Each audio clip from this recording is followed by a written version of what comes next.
Hi guys, so I covered recently how the UK government is now planning not to adopt checks on goods moving from the EU to Great Britain. Jacob Rees-Mogg, the Brexit Opportunities Minister, was interviewed about this on Thursday, where he said it was necessary to protect British businesses and consumers. So Brexit checks would have cost about £1 billion. This was dismissed before the referendum as part of Project Fear.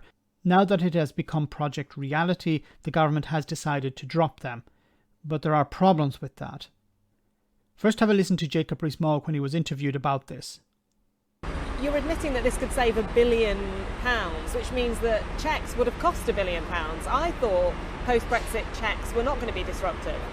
That's why we're not adopting them. This would have been an act of self-harm if we'd gone ahead with it. It would have increased costs for people, and we are trying to reduce costs. So that's the purpose of not going ahead with them and trying to ensure that the border flows as smoothly as possible, which benefits everybody. Free trade is hugely advantageous to consumers. Do you know what impact this will actually have on prices in supermarkets? Well, some costs it would be quite significant.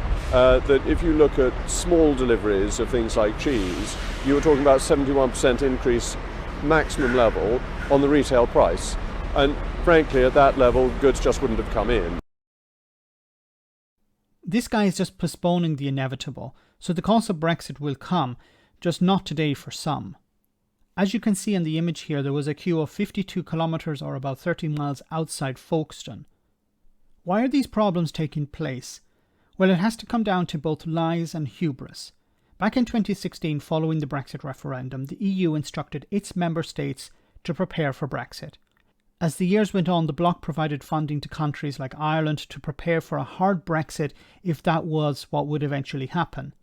Ireland, France, the Netherlands and other countries that trade directly with Great Britain began the process of building infrastructure and hiring and training staff to work in their ports.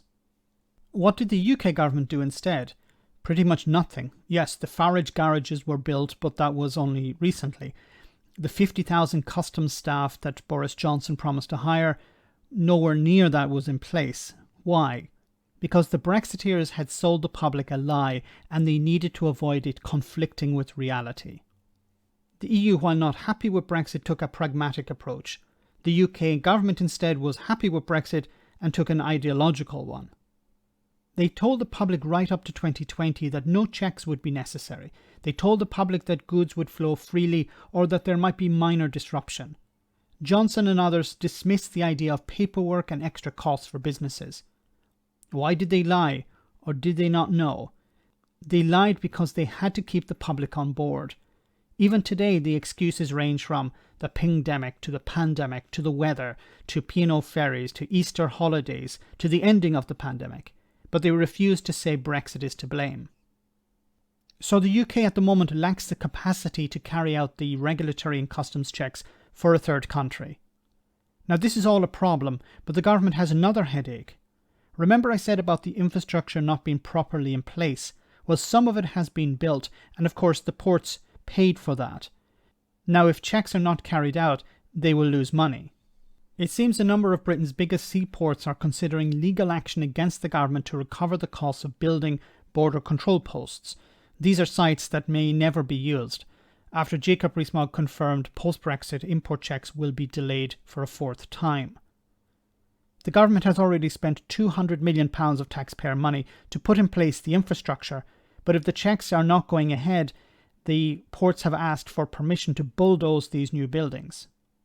The ports also have begun hiring, and I covered this in a recent video where the heads of the ports spoke to a select committee about what they're putting in place. The National Farmers Union also hit out at the government over this because while checks are being carried out on their goods moving from Great Britain into the EU, it will mean farmers and producers in Europe will see their produce flow into Britain unchecked. And this carries significant risk to many sectors. So there we have it. The wrong people were in charge. They didn't know their arse from their elbow, and now reality conflicts with ideology. And when that happens, they kick the can down the road. Let me know in the comment section, guys, what you think about all of this. As always, your comments are greatly appreciated. Thanks a lot.